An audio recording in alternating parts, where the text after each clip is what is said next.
I'm Melissa. I'm Jam. And I'm a chemist. And I'm not. And welcome to Chemistry for Your Life. The podcast is up to understand the chemistry of your everyday life. Okay, Jam. Today I'm going to do a topic inspired by a listener, Mary L. She wrote us an email. Her question was, hi, I'm wondering if you could do an episode about alcohols. Like there are different kinds of them, how they differ, what are their uses, etc. Thank you. It's such a nice email. That really is. And a really good question, because that's one that I think feels pretty intuitive to me, but I didn't even think about maybe our listeners without the science background not really knowing what alcohol even is.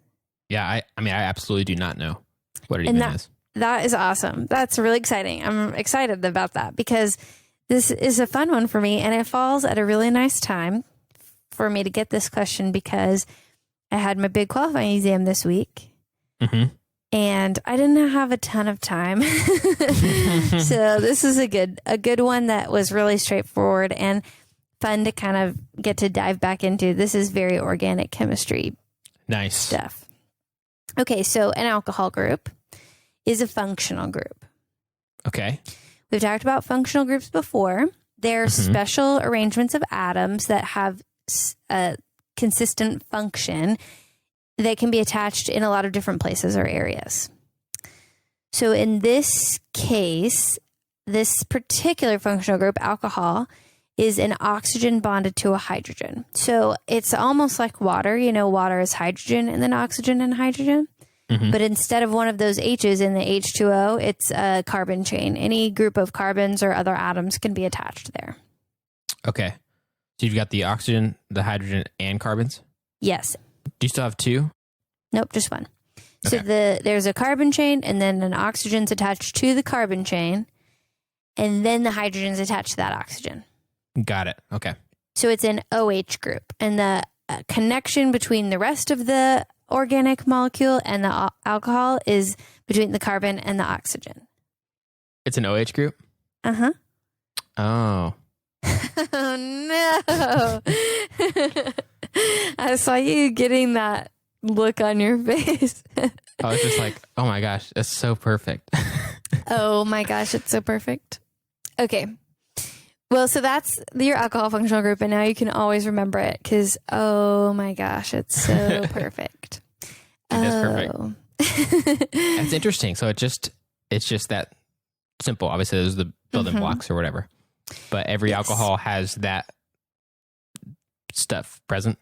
Yes. That's okay. Any functional group that's an alcohol is an oxygen and a hydrogen bonded to the rest of the carbon chain. And the bond goes through the carbon to the oxygen, and then the hydrogen is bonded to the oxygen. Okay. Okay. So there are alcohol groups on probably everything. It's in your foods, it's in your sugars, it's in medicines, it's even the solar panels that I worked on for my previous research had precursors with alcohols. Alcohol groups are everywhere. Wow. But you know some specific things where the alcohol sort of dominates the functionality, I would say. Right. That's the commonly known alcohols. So this is going to be like methanol, ethanol, isopropyl alcohol, ethylene glycol. Those are things you've probably heard of. And they all have got like a all at the end, which I'm just not really thinking about. That actually is, do you remember we talked about the Iupac, the International Union of Pure and Applied Chemistry? Yes. They state the Iupac convention for naming alcohols is to put an O-all at the end. So methanol, ethanol, propanol, those are Iupac names for an alcohol. They end in OL. Nice. Good move, guys. Iupac. Yeah, they standardized it. Okay. So, yay, thanks Iupac for giving us a universal language of chemistry. Okay, so those ones that you know pretty well are very simple alcohols, and that's why I think they're known commonly as that. So methanol has one carbon. Ethanol has two carbons, and anything with propyl, propanol, propyl alcohol has three carbons. Huh. That's that's the standard in chemistry in general. If you have a molecule that's one carbon, it's methane. So if one carbon has an alcohol attached to it, it becomes methanol. If you have, it's just two carbons surrounded by hydrogens, that's ethane. And then when there's an alcohol, it becomes ethanol. And then 3 carbons is propane. So you have probably used propane gas before. You replace one of those with an alcohol, one of your hydrogen groups with an OH group, and it becomes propanol. So that's... Oh, interesting. It's just the number of carbons in that chain. And in organic chemistry, the names for number of chains increases. Methane is 1, ethane is 2 carbons. Propane is 3 carbons. 4 is butane. And after that, it's the prefixes you've learned. So pentane, hexane, heptane, octane, all those but those first 4 are kind of different. That I think it probably would be weird to be like unane or something. So they don't use those. Yeah. Yeah. Or there were maybe words that were already around before they started really standardizing it. So like, well, it'd be confusing to change it to get people to stop saying methane or whatever. Yeah. It might be too confusing, or methanol or whatever. Dude, that's probably interesting. True. Yeah. I didn't realize how much of a system there was to that. And it's kind of nice to have it be just increasing by 1 carbon each time. It seems a lot more, easier to remember than I would have expected. And my general chemistry teacher in high school used the mnemonic device Mama Eats Peanut Butter to remember those 4. Methane, ethane, propane, and butane. Mama Eats Peanut Butter. I like that. So if I'm ever kind of in the moment, I don't know, which one comes first? Mama Eats Peanut Butter. Okay. I have that moment. So methanol, 1 carbon, has 3 hydrogens and then an alcohol group attached to it. Methanol is also known as wood alcohol. It used to be made from breaking down wood, and it is usually used in windshield wiper fluid. All alcohols have low freezing points, significantly lower than water in the negatives. And that's convenient in things like antifreeze and windshield wiper fluid because it won't freeze when it gets cold outside in those northern states. Not here, we never have that problem. But in those northern states, so they use that, and it mixes really well with water because of intermolecular forces. Whoa. They have similar structures because of the OH in water and the OH in alcohol. Right. So they mix well together, so you can use that in a lot of different things to keep your freezing point down. So they see each other and they're like, "Oh, hey, cousin, what's up, dude? Hey, we can hang out. No big deal." That's why you don't really see a line like if you have a glass of ethanol, the alcohol that you drink, and there's an ice cube in it, and the ice cube melts, it sort of goes into solution. Those two mix together. It's not like oil and water. Right. That makes sense. So methanol is really dangerous. If you drink it, you'll go blind and probably die. And yikes. Is that what's in hand sanitizers? Which alcohol is in? It's isopropyl. Recently, there's some stuff that came out about it. So we'll talk about that at the very end. Okay, so I like to think about alcohols on a scale of they all have pretty similar properties. They all have pretty similar toxicity. Some are more toxic than others. They have similar melting points, similar boiling points. So methanol is the most dangerous that I'm aware of. And then ethylene glycol is also very dangerous. Ethylene glycol it's an ethane group. It has 2 carbons, but then it has 2 alcohols on it. And it's commonly used in antifreeze, and because it smells sweet, 90,000 pets and wildlife a year are poisoned annually from drinking it. And about 6,000 people were poisoned in just 2012. So that's probably a normal year is a few thousand people a year are poisoned from drinking ethylene glycol. Dude, yikes. That's crazy. And that is commonly used in antifreeze. So those are 2 big ones that their chemical structures. Methanol is just 1 carbon and 1 alcohol group with some hydrogens around it.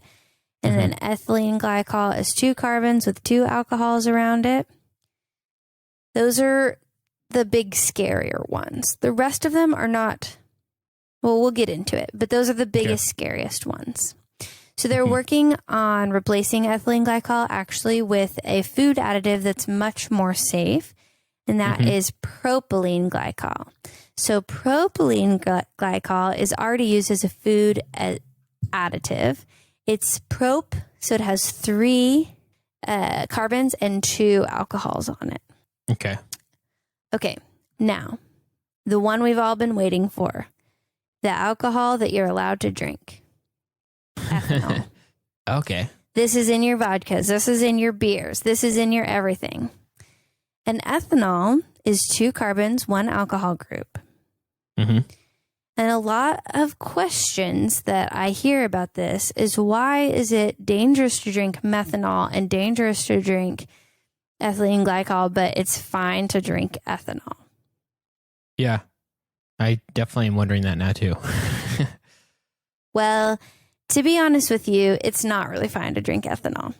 Oh. This was first driven home for me when I was in a chemistry lab, and we had to do, you have to look up the safety of every material that you use.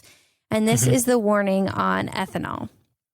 Warning: causes severe eye irritation, flammable liquid and vapor, causes respiratory tract irritation, has caused adverse reproductive and fetal effects in humans, may cause central nervous system depression, may cause liver, kidney, and heart damage, causes moderate skin irritation, targets kidney, heart, central nervous system, and liver, and it's possibly a carcinogen, which means it causes cancer.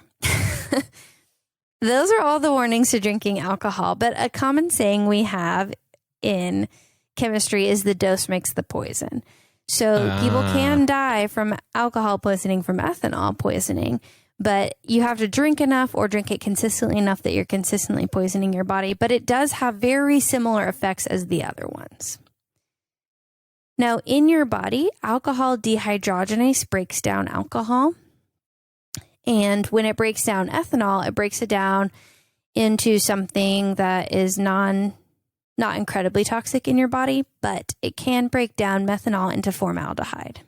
That is why methanol is especially dangerous for you. Formaldehyde's not good to have in your body.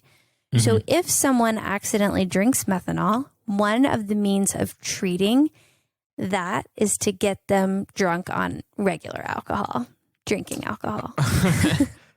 Wow.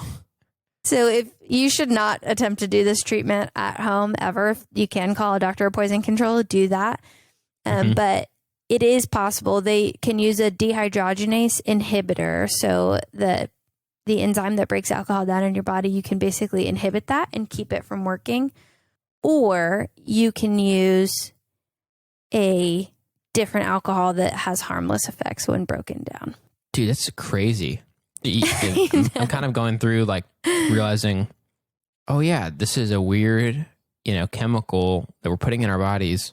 And we're so used to, drinking alcohol, we're so used to that being a normal part of our lives and stuff for many of us. But it's weird to think of it like, oh yeah, there's a basic building block that makes up what the alcohol part of this. And in general, you could say that it's mostly not good for your body. It's something you're introducing into your body that is not already there and could be bad. Like that's kind of nuts. And there's alcohol groups naturally occurring on things like sugar and stuff, but I think it's in these, I want to call them more simple alcohols where it's 1 or 2 carbons and 1 or 2 alcohol groups.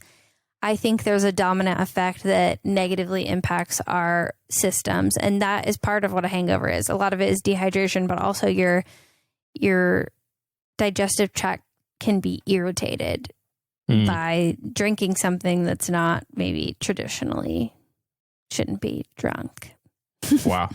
So I think that's a kind of a fun thing. I remember realizing when I was reading this and writing it up that, alcohol kind of is a poison also for your body. I mean, it's not terrible. It's not going to kill you unless you have it in insane doses or over an extended period of time, but it's not as as good for you as maybe say water. But even water has a dark side, right? You can drink so much water that you shut down your systems, or you can drown in water. So the dose makes the poison. But I think it is kind of good for us to be reminded that alcohol can have impacts on our body. And I do drink alcohol on occasion. I don't think it's that big of a deal, but I also don't want people to underestimate the power of alcohol. Right. Okay, and now getting to your final question, hand sanitizers. Yes.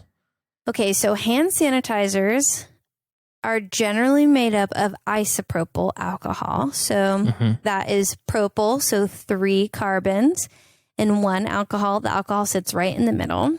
That's where the iso name comes from. That doesn't really matter. The alcohol sits right in the middle of the 3 carbons, and that is generally used in a 70% solution with water for sanitizing both your hands and surfaces. Earlier this year in the sanitizer craze, some companies, I didn't look at the details of this, there was some methanol poisoning happening. I guess they just weren't being careful from hand sanitizers that had methanol when Corona hit and people were going crazy. And the FDA and the CDC both put out statements about it. So you can Google that and find it. If I'm not mistaken, those 2 agencies did. So, but technically, hand sanitizer is not supposed to have methanol in it because of the dangerous side effects of methanol. Right. More so than other alcohols. It's not great to ingest isopropyl alcohol either, but it's much, much safer than ingesting methanol. But just don't drink alcohol if you can help it, unless it comes in a food safe container. Right. And actually, I did read a study that tested the efficiency of methanol, ethanol, and isopropyl alcohol, and it seemed that isopropyl alcohol was the most efficient. They all, especially when mixed with water, could impact viruses that had a lipid layer. We talked about in the How Soap Kills Coronavirus or COVID-19. And they could kill some bacteria. It seemed that they could get in and denature some of their enzymes or proteins. So it has a good effectiveness on viruses. It seemed harder on bacteria, but that's generally what you're using when you spray and when you use hand sanitizer on your hands. And the water in conjunction with the alcohol does play a role. So alcohol solutions below 50% are not usually as effective, and above 90% are not usually as effective. You need the water and the alcohol together. Got it. Interesting. So that's it. Wow. That's your alcohol. Your lesson on basic alcohols from organic chemistry. Dude, weird. It's weirder than I thought, honestly. Really? I think so. I mean, I don't think I knew anything about alcohol. I don't really drink. And so it just has almost no place in my life other than I use hand sanitizer and I use isopropyl alcohol to clean film scans in my scanner. And that's kind of it. So wow. Well, I'm glad this could be a fun one for you. I'm glad that I was a little worried it might be boring, but if you needed that background information and Mary wanted that background information, that tells me that maybe it's more fun and interesting than I thought. Yeah, I think so. I feel like a lot of people probably wouldn't just happen to know that stuff. And maybe it's something that you talk about a little bit in chemistry. Maybe I did learn some of that in high school or something, but just didn't remember it. But I think that's interesting. It's actually much more focused on organic chemistry. Those OH groups, those alcohol groups with the carbon on it, is much more organic chemistry. I don't think we talked about it very much in general chemistry. Got it. And usually in general chemistry, you see an OH group with a charge on it. It's OH minus, and that's like sodium hydroxide. You've heard of that. That kind of has a different functionality than when that OH group is attached to a carbon chain. So don't get too confused on those two things. And for those of you who have had a little bit of general chemistry, you might remember that group, but that charge makes all the difference. So that is not the same as these kind of alcohols. Okay. I don't know how much there is to really spit back to you, but I can try my best to recount the basic chemistry part of it, I guess. I think that'd be great. Yeah. Go ahead and lay it on me.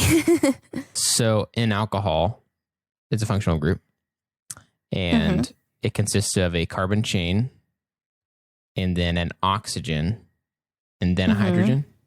Mm-hmm. And so where the different types of alcohol differ is the amount of carbons. It's not the carbons in the chain though, right? It's other carbons present. It's the carbons in the chain. Okay, it is one in the chain. Okay, so in the case of starting with methanol, it's one carbon. Mm-hmm. Ethanol 2. Mm-hmm.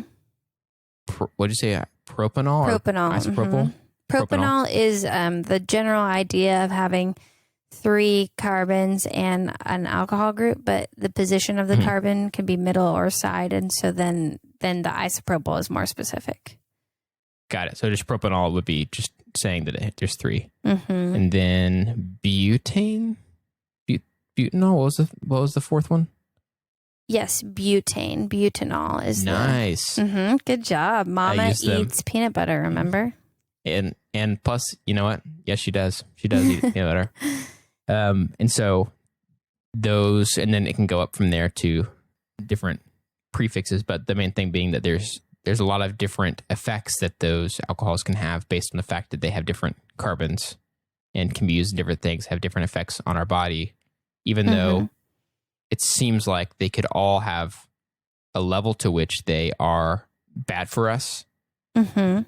At least the one that is not quite as bad immediately in the right dosing or whatever is ethanol. Mm-hmm. That's the one we drink. And that's the one that we can drink some of.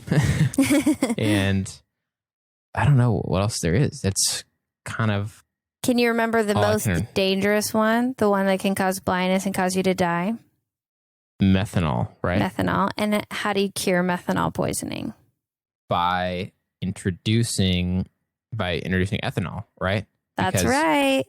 Somehow that would stop it from doing whatever the methanol is doing. Right. Your body breaks down the methanol into something dangerous, but if you put ethanol in instead, it'll break that down more easily. It'll break that down first, and it'll break it down into something safe. And hopefully by the time it's done breaking down all the ethanol in your system, the methanol's passed through unbroken down and you're safe. Got it. Dang. That's kind of crazy. That seems like one of those methods where it's like somebody discovered it because they were like, okay, this guy's already got the methanol in his body. Let's try some stuff because we just need something to do. Right. It kind of seems like one of those things that would be like, oh man, hopefully this will work. And it did. Hospitals now also use a inhibitor for that enzyme, which is a little bit, I think, easier and safer to administer. But they have done studies to show the effectiveness of regular alcohol, drinking alcohol, ethanol, in treating methanol poisoning. Oh, dude, this is helpful to see. I think it is easier to look at them. So I just sent Jam a picture of what these methanol, ethanol, propanol look like. And that way he has a visual, and I'll make sure to put that online as well. Oh, excuse me. This just in. We're receiving a photograph of what appear to be some alcohols. Just one moment. Okay, I'm looking live at, it seems to be 3 different types of alcohols. Methanol, ethanol, propanol. It's... we're not yet sure what. I'm just kidding. Here is your isopropyl. So it's different than the propanol. That's a carbon there in the middle. That joint is a carbon too. So I'll draw these by hand for our listeners because I can do more consistent and make it prettier. But these are interesting. Isopropyl definitely looks weird. Yeah, isopropyl is. I mean, no offense, isopropyl. Like, do your thing, but you just look different, and different's not bad, I'd say. So, is there anything I missed? I don't think so. I think you covered it really well. I think this is just an interesting one. Oh, I will say ethylene glycol is the one in antifreeze. Oh, right. That's also really dangerous. That's the one where children and pets have a harder time staying away from that. It smells good from what I hear, like sweet. So that's messed up. We should have foreseen that being a problem. Yeah. Well, you can keep it up on shelves, keep it away. I think do your best to be aware of that for children. And I think they color it to make it brightly colored so that adults are aware, that it's not safe, but that might make it more appealing to children. So Right. Yeah. But they are working on incorporating, I think I saw some companies have already done that, the safer propylene glycol, but I don't know for sure. So be careful with that around your kids. Yeah. Dang. And don't try to treat your methanol poisoning at home. Call the Poison Control Center. I'm just giving you information about treatment options. Right. That's it. Yeah. That's alcohols. Sweet. Well, Jam, I'm going to go ahead and transition and tell you that I'm very excited because that big test that kept my time this week, I passed it. Nice. I already knew that, but you knew. Awesome. That's my happy congrats. thing for this week. I wanted to share that with our listeners because they've heard me talk about writing the proposal and everything. So yeah, I'm officially a PhD candidate, which means I have passed all the exams that I need to pass to prove my competence in this field. And now that is awesome. Very excited. Now I just have to do my research and finish that up and present my findings in a big dissertation at the end. So that would be my final step to getting the PhD, but it feels like I'm on the home stretch now. I've proposed this research idea. It's been approved with some changes that need to be made. And then once I make those changes and gather data and present my information, this is the home stretch. I'm moving towards graduating. So it's very exciting. Dang. That's awesome. So what is the timeline? Is it fixed in terms of how much longer, or is it just when those things all get done? It's just when those things get done. It's very based on your research. My estimation is that it will probably be 2 more years for me to collect all the data I need to collect and do all the interventions I need to do for my research. But I'm not holding to that, but I think 2 more years is about right. Dang, that's crazy. That's a lot of time, but that makes sense. I mean, it's hard work. It's hard work. And I did take a detour in getting my master's. So my total time will be 7 years, but I got a master's in organic chemistry before I switched to my PhD. So I made it a little bit harder on myself. So I'm logged in 7 years for a master's and a PhD. Sometimes people just go straight in for their PhD and can knock it out in 5 years. Oh, got it. Well, not that anybody asked us, but on behalf, me and the listeners, we think that it was already obvious that you're competent in your field. So, cool that they decided to give you a test and stuff like that. But honestly, I think for us, already was pretty obvious. Well, thank you. Your opinion matters more than anyone else's anyway. So just kidding. If any of my committee is listening right now, you guys matter the most and your signatures are what got me through. But yeah, whoever's listening, they matter the most. That's right. There we go. There we go. Yeah. But I will say, getting to do this podcast, there was some time that my passion for chemistry had definitely dwindled, and I didn't know if this is what I wanted to do. And getting to do the podcast and interacting with listeners and see people be excited about chemistry again propelled me forward and reminded me why I love this field and teaching about it. And so I just want to thank you guys so much for all your emails and comments and interacting with us. It really does give me life and gives me renewed fire for this passion that I want to keep going. And it gives me a vision for my dreams in science communication and chemistry education. So thank you guys so much. Okay, so that's my thing. This is kind of a big one this week. So sorry, Jim, to have jumped the gun. But what about you? How's your week this week? Yeah, I cannot beat that, but that's okay. So mine's very simple. You guys remember how sad I was when my favorite coffee shop here in Denton closed? Yes. And this is not a direct sequel to that sad story. It's more like just a slight improvement from that tragedy. So right. It's been a little while, but we just only recently kind of discovered it. There's a little coffee food truck, coffee cart shack thing or whatever, pretty close to our neighborhood to where we can walk to it. And so a few times now, Em and I and our baby have gone on an early morning walk when it's cool enough, which is also a huge bonus that it can be cool enough to go on a walk in the morning and not die. And we're talking, we got to be basically at or below 80 degrees because babies cannot, adjust their own body temperature very well. So right.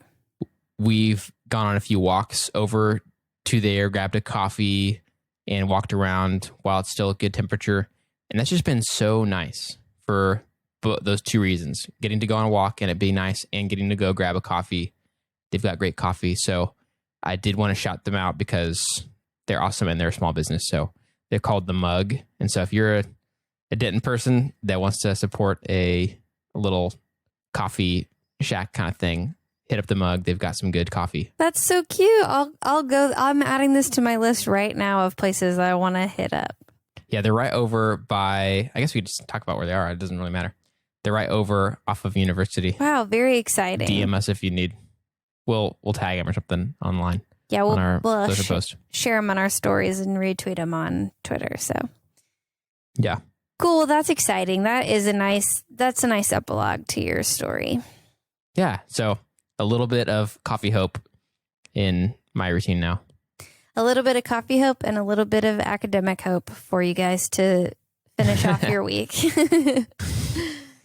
Well, thanks so much for telling me about that. I can't wait to go check it out. And thanks for being so excited to learn about alcohols. That was exciting too. I was a little worried you guys wouldn't like it, but I'm really glad that you did.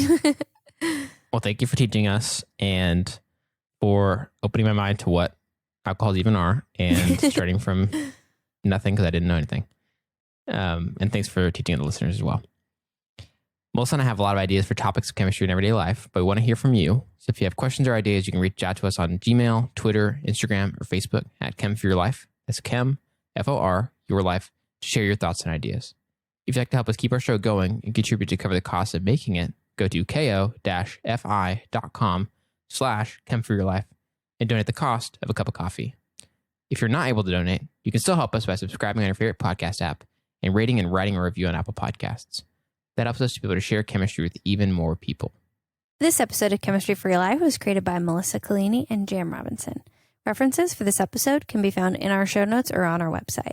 Jam Robinson is our producer, and we'd like to give a special thanks to A. Kiwasong and V. Garza, who reviewed this episode.